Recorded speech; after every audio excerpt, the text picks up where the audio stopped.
आणि आता पाहूयात पुण्यातल्या महत्त्वाच्या बातम्या आपलं पुणेमधून।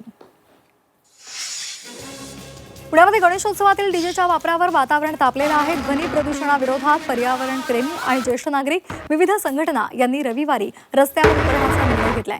गोखले चौकामध्ये जनजागृती आणि सकल हिंदू समाजाच्या वतीनं अभिनव चौकातून मोर्चा काढला जाणार आहे। गणेशोत्सवापूर्वी रस्त्यांवरचे खड्डे बुजवण्याचे आदेश देण्यात आलेले आहेत।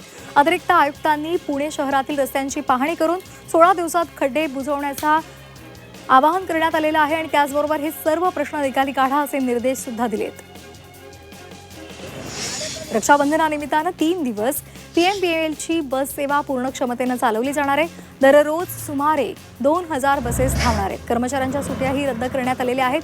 सलग सुट्ट्यांमुळे प्रवासी संख्या वाढण्याची शक्यता असल्यामुळे स्वारगेट, पुणे स्टेशन, शिवाजीनगर, कात्रज, हडपसर, निगडी आणि भोसरीसह गर्दीच्या स्थानकांवर अतिरिक्त बस फेऱ्या चालवल्या जाणार आहेत। पाहूयात नाशिकमधल्या महत्त्वाच्या बातम्या।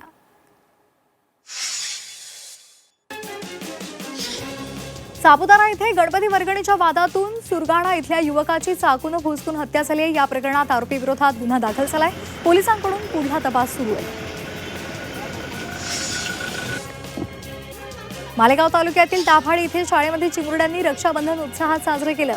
राखी बांधून औक्षण करत विद्यार्थ्यांनी रक्षाबंधनाच्या गाण्यावर ठेका धरला।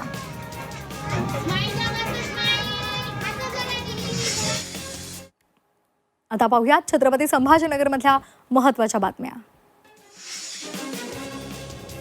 आगामी कुंभमेळ्याच्या पार्श्वभूमीवर घृष्णेश्वर ज्योतिर्लिंग इथे विकास कामांना वेग येणार आहे। सुमारे 13 कोटींची कामं पुरातत्व विभागाच्या सूचनांनुसार करण्याचे निर्देश दिलेले आहेत। स्थानिक रहिवासी, दुकानदार आणि यात्रेकरूंसाठी सर्वसमावेशक पद्धतीनं कामं करण्यावर भर दिला जाणार आहे। छत्रपती संभाजीनगरात पुन्हा हेल्मेट सक्ती लागू झालेली आहे। 1 सप्टेंबरपासून नियमाची कठोर अंमलबजावणी केली जाणार आहे। पहिल्याच दिवशी सुमारे 1200 जणांवर दंडात्मक कारवाई झाली आहे।